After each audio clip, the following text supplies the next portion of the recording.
What's up, my brothers? Some days we actually talk about friendly UAVs online, you know what I mean? Some days we have those emergency meetings where we talk about the news, and you know, we have some memes here. Sometimes we talk about lock yourselves in the basement, the Martians are here. Other days we cry in a club, and it's one of those days. We got brothers crying, man. You do not believe it. We're gonna get right into the story. Thank you all for liking, subscribing. We upload every single day, man, so hit the bell. Now Treyarch just came out. This is a farewell to the legendary David Vonderhaar. Oh shit! It is true, man. He just peaced out. Now nobody knows the reason people are going in, homies are going in. It's quite a beautiful sight to see. Like, everybody's like crying out here, everybody's like accepting each other, everybody's saying that, okay, if you say Modern Warfare 3 is trash, we're gonna come together, we're gonna love you no matter what, okay? Because the game is gonna be trash, let's be real. But homies crying, some people even went as far as to say that, but he patched the DSR50. I'm like, damn, bro, like, brother just left, and we have this brother, MrTlexify, actually crying. Roll it. Of the legendary David Vonderhaar, whose discipline, creativity, and innovation helped shape the games from Call of Duty 2 all the way to Black Ops Cold War. I didn't even know he made Call of Duty 2 big red one. Holy. His iconic phrases and groundbreaking ideas will be missed, and we'll be excited to see your next adventure. Ladies and gentlemen, if you say it, but he patched the DSR50, I'ma find y'all, okay? Don't say that. Today marks the day where three of the GOATs of Treyarch development. Okay, who is he thinking? Stud Muffins, we gotta have an emergency meeting immediately. I do know he's gonna say Jason Blundell because he's a Zombies fan. I'm a Zombies fan. When Jason Blundell left, Zombies literally died. We're never gonna get the same level of quality. You remember Mob of the Dead? You remember Origins? Those maps, obviously, people would say, suckers would say those maps are overrated, but there's a reason why everybody always brings those maps up in a conversation. My light fell because, you know, this is true. Now, here's the thing, right? Suckers would always say, Shadows of Evil, The Rise of Daracha, those are not from Black Ops 2, those are from Black Ops 3. The reason is simple, because those maps are really, really good. Now, when that sucker left, it was over, man. But I think he's gonna touch Jason, David, I think he's also, maybe Jimmy Z? Let's see. Being David Vonderhaar, Tony Flame, and Jason Blundell have... Oh, that's right, Tony? Oh shit! Oh shit! I forgot about Tony though. Yeah, Tony Flame was like very much big behind multiplayer, right? Black Ops 1, Black Ops 2. That is crazy, man. First of all though, like, no funny shies, guys, like, I need to say this. If somehow Vonderhaar, Tony Flame, or Blundell watches this video, chances are very low, but the universe has a process of connecting right things with right people at the right time, right? Somehow, if they're listening, from the bottom of my heart, I gotta say thank you to these people, because yeah, memes aside, jokes aside, yeah, we all sometimes trashes the game. Sometimes it's just the memes, other times we truly are like, why did you patch the DSR50? Why did you patch the PDW? And why didn't you make that Zombies, man? But seriously, man, if it wasn't for these people, I don't think I would have started a YouTube channel. I was really passionate about these games. I started this channel, right? We would talk about GTA, Call of Duty Ghosts, Black Ops 1, the Black Ops 2 zombies, the Black Ops 3 zombies. These suckers made my childhood, man. And I'm pretty sure some of you, a lot of you watching, these suckers made your childhood as well. So, like, no funny shit, guys. Like, it's kind of sad, right? Because I don't think we're ever gonna get a Call of Duty on the likes of Black Ops 2. I'm talking quality wise, right? We're not gonna get. Maybe somehow we're gonna get lucky, but knowing Activision, they prioritize the microtransaction store, we're probably never gonna. And these suckers prioritize fun, they prioritize quality, they prioritize passion, they prioritize their fan base, they prioritize just making a good and simple fun game, y'all. That's what they prioritize. All gone. They've lost three Titan developers who have had such incredible creative control, understanding, and seniority across zombies and multiplayer. We need GTA 6 right now, bro. Almost impossible to wonder what is going to happen next. And even Pro Reborn here on Twitter has said this also marks my parting of Call of Duty as well. He was friends with many of the developers at this place. For the past 2 years, the environment has been called a manufacturing line with For the past 2 years? My God, 2 years, where were you? For literally like the past 6-7 years, the games have been sucking ass right now. They have been sucking ass, bro. Now more so than ever. It wasn't that bad 5 years ago. It was kind of bad, but it was not that bad, I guess. Bruh. Stressful deadlines and leads, switching plans on a whim. The low-level developers you harass on Twitter have little to no say for things you want, let alone the things they make. Funding Call of Duty. He literally said you harass. Do you really harass? Nah, guys, do not start tweeting at. I know the stud muffins don't tweet like that. Okay, like I'm pretty sure you guys don't do that. But like, damages the dollar. Like, damn. The value of your dollar as a gamer and the development pipeline. The new Toxic era gamer. has a cost, and is that not the truth or what, ladies and gentlemen? Because Facts. what I'm seeing right now Let it all is out, that we are truly entering the next phase in Call of Duty. We just got announced with Modern Warfare 3 being a highly modern online game mode where it's 60 minutes. It's copy paste microtransactions 3. Let's be real, that's what it's gonna be, guys. Like $30 battle passes, $30 battle passes. Are you guys out of your goddamn mind? Back in my days, I sound like a boomer, bro, but like, damn, son. You would pay $60, that was it. Yeah, maybe $50 season pass, but that was literally it. For 120, 130 USD, you would get the entire game. Now, suckers have done mans. You gotta pay 250 USD, like $70 is the game. And then on average, there are 6 season passes or battle passes. Each one of them costs like $30, you know, the black cells. So 30, like, 6 of them comes out as 180 plus $70 of the base game price. That's 250. And this sucker, like this BBC is not included. If you want to buy bundles, you gotta pay an extra 20-30 for them too, like a pop. Gameplay Crazy, sessions of solely base gameplay to get people into the store. I've always said this now. Call of Duty's main gameplay, and same thing with Overwatch 2, with the overwhelmingly negative amount of Steam reviews, the main gameplay is the store. The gameplay that you actually play with inside the game is the side attraction towards the store now. Yo, did he really just say that? Oh shit! Oh shit! Did he really just say that? Because we've been talking about that for a minute now. You know, we've been talking about it for a minute now. I wish everybody was like Lex. I wish all these suckers, YouTubers, would talk about it, because, guys, Stud Muffin's meeting immediately. We gotta do this run. Because yesterday, we actually talked about Modern Warfare 3. Yesterday, we saw Mr. Dolly JD not shake for the first time in the history of his YouTube career and YouTube channel. This is an insane revelations, because yesterday he was kind of like shaking, he was kind of like excited in the beginning. Okay, wait for it, hear this out.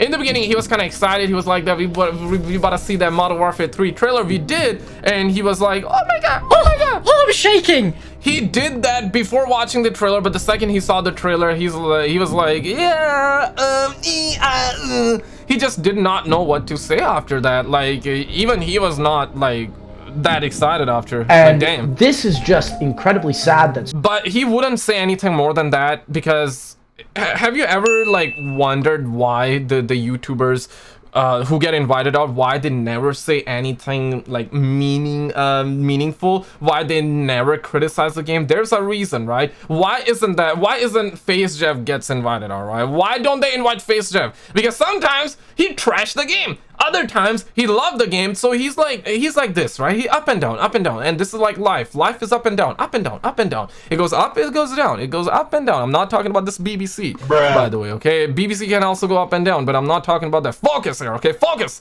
on the point that I'm trying to make right now, okay? Faze Jeff will never get invited out, and he does not get invited out at all. There's a reason for it.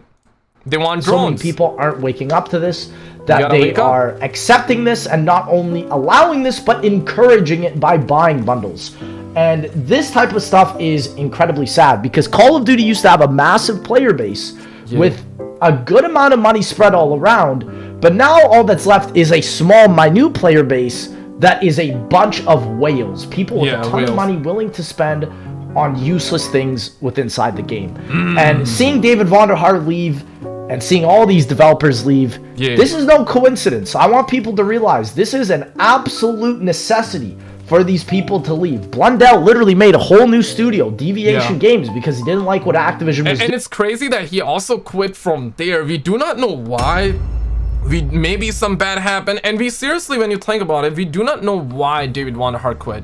And if you seriously think about this too, I know I'm saying if you think about it, over and over, but for real though, one last time, if you think about it, I believe that he was with Treyarch for at least 19 years, something like that. He started with Call of Duty 2 Big Red One to Black Ops Cold War. I thought that, and I'm not gonna be surprised if he worked a little bit on the upcoming Call of Duty 2024, because Call of Duty 2024, if you're a zombies fan, that's like the last game. That's like the last hope. With multiplayer, like, it's kind of over at this point. Like, it's over. Yeah, they're gonna bring remaster maps. Yeah, some people like it, some people don't. You're gonna play. That's pretty much it. You're gonna be hyped for a month, and if you're excited for it, I'm excited to watch it on YouTube. By the way, Bruh. I'm gonna be watching Modern Warfare 3 on YouTube, man, for free, for absolutely free. My life fell again.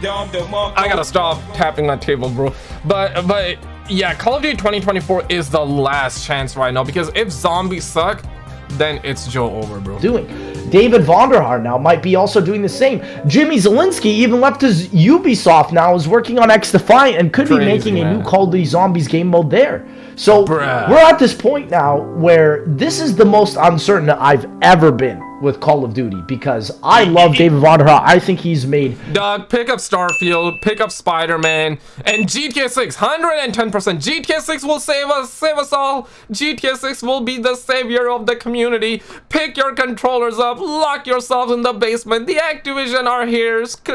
Shut your wallets down, because they are gonna be searching for your wallets. A ton of incredible, exceptional games within his time, and the fact that he is now not even going to be working on COD 2024's multiplayer has me horrified. Because listen, I genuinely loved a lot of the Black Ops Cold War multiplayer, Black Ops 4, Black Ops 3, Black Ops 2. Every single one that Vonderhaar worked on, to me, was an absolute... Honestly, though, Black Ops Cold War wasn't that bad, and it is absolutely wild that they actually turned that ship around within like a year and a half, something like that, because it was supposed to be like Van Garbage 2 kind of situation, right? It's Sledgehammer, my balls! They were supposed to put out Van Garbage that year, you know, in 2020. That's when we were supposed to get Van Garbage, not a game from Treyarch. And we were also under a Roni situation, so they picked up the pieces, picked up the crap from like Sledgehammer my balls, and they worked on it, and they made it into a masterpiece, you know, in a year and a half. Like for a year and a half work, for a year and a half times work, it was pretty good. Hit. And I guess Activision doesn't seem the same way, because they just let the literal main man behind the name of Treyarch go off to the wind. Everybody that works now at Treyarch is, just like Pro Reborn's tweet said, a manufacturing line to do the duties of the publisher, being Activision. And that... And who do you blame in this situation? Do you blame the management only? Do you blame the publisher only? Do you blame everybody? I would like to believe that you can blame the devs in this situation as well. I blame everybody right now. Before I was like, I only blame the publisher. I only blame the publisher. But guys, we have the literal proof. You have the literal proof in front of your eyes. The reason Sledgehammer Games is bringing Minimap back, it's not because Activision told them. Maybe they have said, maybe they had their input, but you know, why isn't Infinity Retard, why doesn't they bring the normal minimap back? They literally remove all the OG features, literally removed all the features that makes Call of Duty, and now magically, Sledgehammer Games is bringing them back. The reason is simple. The devs were like, okay, let's listen to the fan base this time around. Let's actually bring it. But we're not sure why are they listening to the fan base this time around. Are they listening because player count is dropping? Are they listening because Sledgehammer Games knows that they are not considered to be the best studio out there, so people low-key do not like them? Is that the reason? So they're like, okay, we're gonna try and gain players' trust. Whatever the case may be, whatever is in their heart right now, I appreciate the fact that they're listening to their player base. I like that. Even though I'm not buying the game this year, I'm gonna be watching it on YouTube and seeing like the discussion, seeing what everybody says, and we're gonna talk about it, this and that. We're gonna have memes, we're gonna have the salt this year, ladies and gentlemen. It's gonna be funny, okay? Like that's for damn sure. But yeah, man, Infinity Retard would never. I blame the devs equally, bro. Like, they produce the garbage, they produce the masterpieces, they produce the bangers, they produce all of this trash as well. So they are to be held accountable as well. Especially that they are the ones that are designing microtransactions, even though It could be the Oda might be coming from Activision, but they are the one designing it though. That makes me incredibly sad. It just almost solidifies as a content creator as well. Is there even anything to look forward to now when GTA 6, let me say that. GTA 6, Starfield to a certain degree, but I know that suckers that play Call of Duty, they don't care about Starfield. Some of them do. Some of you probably do as well, but most people, I swear to God, they don't, man. Call of Duty, it's Call of Duty or nothing at all, man. the only people that will be happy at the end of the day is Activision CEO Bobby Kotick and his shareholders. So but he's gonna we're coming to this point now where a lot of people are really losing hope. Like, this is just bad news after bad news after bad news. Gaming's and dry, I'm going to be honest, I'm not going to sugarcoat it and say there's something to look forward to, even though I'm still excited for COD 2024. Yeah. I think Kevin Drew did an amazing job for Black Ops. Call of Duty, yeah, I'm also low-key looking forward to Call of Duty 2024 because around that time, Phil Spencer will take over and hopefully he's not going to give Call of Duty that Halo treatment. Hopefully Call of Duty doesn't get another hopefully it doesn't get that BBC treatment or none like that, because my goodness, if it gets BBC treatment again though, I mean, damn, okay? Cold War, and that game is going to be basically the penultimate decision whether I decide to stay with this franchise or not. And I've already said this before.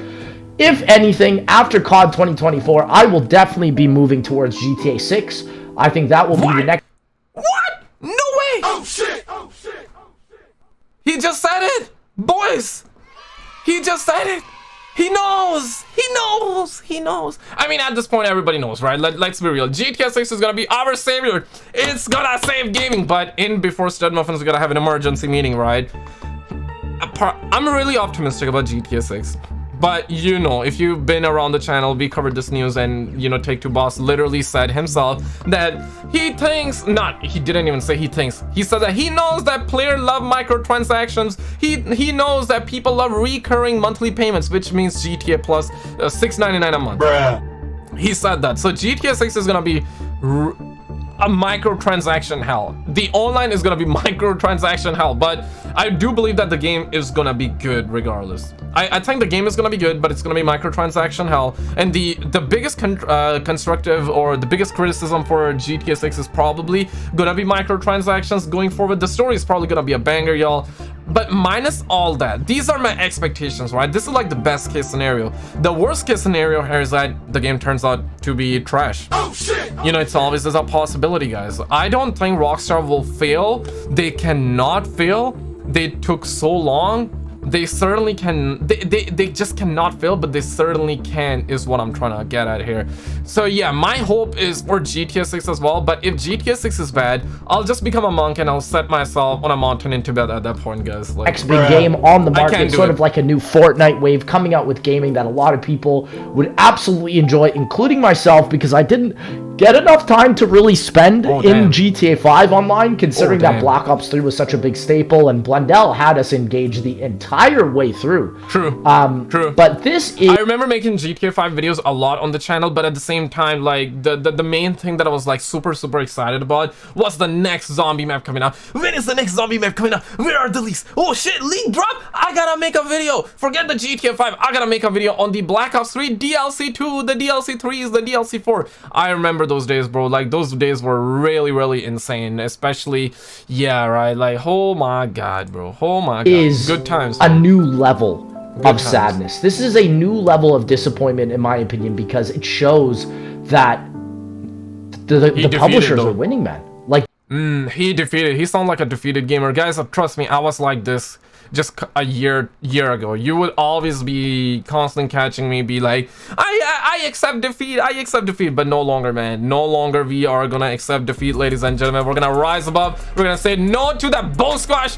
F the microtransactions, F the Bobby Kotick, F the Call of Duty. I know some of you are probably like, I just pre-order SKizzle, like, what do you mean? I mean, I hope the game turns out good. If you pre-order, yeah, I guess one day you're gonna learn your lesson, right? One day you're gonna learn your lesson. I'm just gonna leave it at that, boys. But the developers are leaving because they can't stand that their game is being substituted towards a cash foundation. It's not about the creativity of the game. It's not about how innovative it is. It's about how much money it nets in at the end of its life cycle. True. And once that's done, repeat and process again. Yeah. And so I just believe right lies. now, this is almost, in my opinion, set a countdown to Call of Duty's lifespan. This is like a formidable change, because when you lose the identity, the core identity, the gameplay developers, the main people behind what made it so good, True.